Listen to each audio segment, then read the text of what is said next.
Hi, it's Imogen Lamport from Inside Out Style, coming to answer your colour and style questions. I struggle with making the effort to dress stylishly when I don't have many places to go and I'm not sure how to find my authentic style. Again, kind of two questions. So it can be a struggle when you've got nowhere to go, but this is where I have a kind of, what's your bottom limit? As what's the worst thing you want to wear? I always remember the wonderful Brenda Kinsell. She said, you know, I have a minimum with grooming. She said, I don't go past the letterbox without putting my eyebrows on. And I think this is where we want to have our own minimum standards that we kind of live by. And so you might say, you know what my minimum standard is a pair of jeans and a t-shirt and a scarf. That could be my minimum standard. And some level of grooming to that. But that could be that minimum where I've put an accessory on that takes it from just incredibly bland and boring to slightly nicer. One of the other things too is, and I've been through wardrobes where there's all these I only wear it at home clothes. And I'll go, would you be happy to wear it down to the supermarket? No. Would you be happy that if someone you cared about knocked on your front door and you opened them whilst wearing them? No, I don't want to be seen in them. So why do you keep them? Like, there's one thing to have some clothes that we do really dirty cleaning with or garden in, but we don't need a wardrobe full of them. So I'm going, get rid of all the clothes you don't want to be seen in.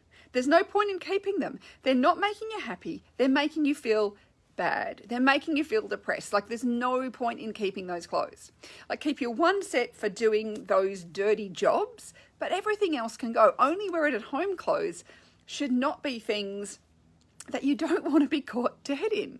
And even loungewear needs to have a, like, you go, you know, I want to have some loungewear that if I did get caught in it, I'm okay with it, because it's okay to be, you know, lounging around sometimes, but that's not my all day, every day. There's a lot of psychological research that also shows that when we dress up a bit, when we make a little bit of an effort, we actually feel better about ourselves. We're less likely to get depressed. We're less likely to be demotivated. So there is, if you want to put yourself into a better psychological state of mind every day, actually taking that 10 minutes extra to put on an outfit that you like the look of. So every time you go to the bathroom or you pass yourself in a mirror somewhere or other, you actually see yourself and you go, I look decent. And that bit of grooming, those things make a huge difference to your psychological well-being. So I was going, like, take that little bit of time to do that. That is something that's really important to do for yourself. And particularly when you don't have anywhere to go. I mean, like, we've been in lockdown now for over a year. Like, many places are still kind of, we lock down, we go out a bit, but we're still having a much smaller life than we used to have, where there was a lot more things on. So we don't have to get as dressed up. But it's that, what's my version of smart casual, or casual that's stylish casual to me?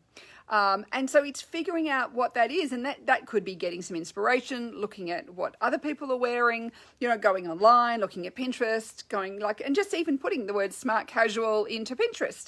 You'll find like smart casual outfits or whatever it might be, and go, what's my minimum, and decide on your minimum, and then go, I'm going to stick to that every day.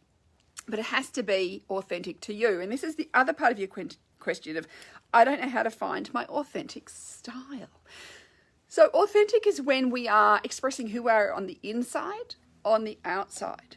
So when we think about that, this is where you need to know who you are. So this is where you could write down do a style recipe, or write down a set of adjectives that you say, this describes me as a person. Who am I as a person? What do I want people to know about me? When you can do that, then you can start to then go, well, what does a person, like if this was a character in a movie, and I've got a blog post about this, just look up like movie on the blog and you will find this. Think about that. Once I've got these personality traits of how I want to be perceived, go, if I was dressing a character in a movie or a TV series that had these personality traits, what would they wear? And that's going to tell you what is authentic to you. And of course, it's got to work for your body and your coloring and all those sorts of things as well. But your personality is really important. So authentic is when you put the clothes on and it feels right and it feels like you. And then you go, yep, this is great. This is me. Rather than, when you go shopping and you're in a change room and the sales assistant goes, hey, try this in. And you just think, it's not me.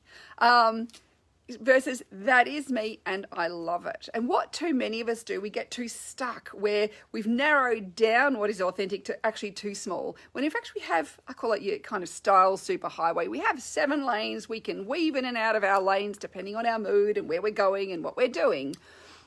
But we have a kind of broader range of things as still us. And this is what I love when I'm working with clients and we're out shopping and I find something that I think, you know, like what they've described their personality and the words they've come up with, and I find some garment and I think it's a great color and everything about it's great, and I'll show it to them and they go, I never would have picked that up, but I love it.